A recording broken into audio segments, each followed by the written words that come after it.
Hi everyone, welcome back to Shilpa the newborn nurse YouTube channel. എൻ്റെ പേര് ശില്പ. ഞാൻ കുഞ്ഞു കുട്ടികളുടെ നഴ്സാണ്.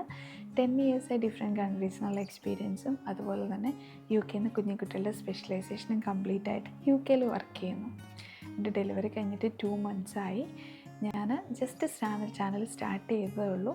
ഈ ബേബി കെയർ ഒക്കെ ആയിട്ട് ഇങ്ങനെ മുമ്പോട്ട് പോകുമ്പോൾ ഞാൻ കരുതി എന്തൊക്കെ ഇഷ്യൂസാണ് ഓരോ അമ്മമാരും ഫേസ് ചെയ്യുന്നത്, അല്ലെങ്കിൽ എനിക്കറിയാവുന്ന കാര്യം എൻ്റെ പ്രൊഫഷണൽ എക്സ്പീരിയൻസും അതുപോലെ തന്നെ പേഴ്സണൽ എക്സ്പീരിയൻസിൽ നിന്നും ഉള്ള കാര്യങ്ങളൊക്കെ നിങ്ങൾക്ക് വേണ്ടിയിട്ട് ഷെയർ ചെയ്യാം. ചാനൽ സബ്സ്ക്രൈബ് ചെയ്യുക, വീഡിയോസൊക്കെ കാണുക. നമുക്ക് ടോപ്പിക്കിലേക്ക് കിടക്കാം.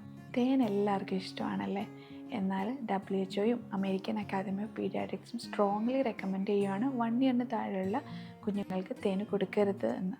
തേനിൽ ക്ലോസ്ട്രീഡിയം ബോച്ചുലീനം എന്ന് പറയുന്ന ഒരു ബാക്ടീരിയയുടെ സാന്നിധ്യം കണ്ടുവരുന്നുണ്ട്. അത് കുഞ്ഞുങ്ങൾക്ക് ഇൻഫൻറ്റ് ബോച്ചുലിസം എന്ന് പറയുന്ന ഒരു മാരകമായ അസുഖമുണ്ടാക്കും.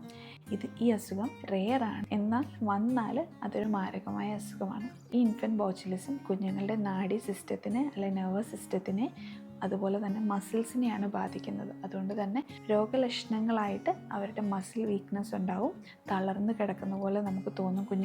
അവർക്ക് ബ്രീത്തിങ് പ്രോബ്ലം ഉണ്ടാകും. കാരണം ശ്വാസകോശത്തിൻ്റെ മസിൽസിനൊക്കെ ബാധിച്ചു കഴിയുമ്പോൾ അവർക്ക് ബ്രീത്തിങ്ങിൻ്റെ പ്രോബ്ലം ഉണ്ടാകും. അതുപോലെ തന്നെ വയറിന് ഇനീഷ്യലി കോൺസ്റ്റിപ്പേഷനും പിന്നീട് അത് ലൂസ് സ്റ്റൂൾസൊക്കെ ആയിട്ട് മാറും. അപ്പം അറിയാതെയൊക്കെ തേന് കുട്ടികൾക്ക് കൊടുത്തിട്ടുണ്ടെങ്കിൽ ഈ രോഗലക്ഷണങ്ങളൊക്കെ ശ്രദ്ധിക്കുക.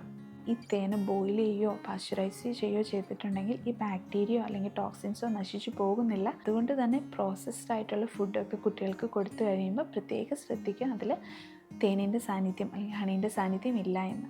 എന്നാൽ 1 year ശേഷം കുഞ്ഞു കുട്ടികളിലെ ഇമ്മ്യൂണിറ്റി ഇമ്പ്രൂവ് ആവുകയും രോഗപ്രതിരോധ ശേഷി ഇമ്പ്രൂവ് ആവുകയും അവരുടെ ഡൈജസ്റ്റീവ് സിസ്റ്റം പ്രോപ്പറായിട്ട് ഡെവലപ്ഡ് ആവുകയും ചെയ്യും. അതുകൊണ്ട് തന്നെ ഈ ബാക്ടീരിയനെ നശിപ്പിക്കാനും അല്ലെങ്കിൽ ഈ ബാക്ടീരിയ ഉണ്ടാക്കുന്ന ടോക്സിൻസിനെ നശിപ്പിക്കാനും കുഞ്ഞു കുട്ടികൾക്ക് സാധിക്കും. അതുകൊണ്ട് 1 year ശേഷം നിങ്ങൾക്ക് ഹണി കൊടുക്കാവുന്നതാണ്. അപ്പോൾ ഇത്രയുള്ള ഈ വീഡിയോ നിങ്ങൾക്ക് ഇഷ്ടമായെന്ന് വിശ്വസിക്കുന്നു. കുഞ്ഞു കുട്ടികളുള്ള അമ്മമാർക്കൊക്കെ വേണ്ടിയിട്ട് ഈ വീഡിയോ ഷെയർ ചെയ്യുക. വേറൊരു വീഡിയോ ആയിട്ട് കാണുന്നവരെ ബൈ, ടേക്ക് കെയർ.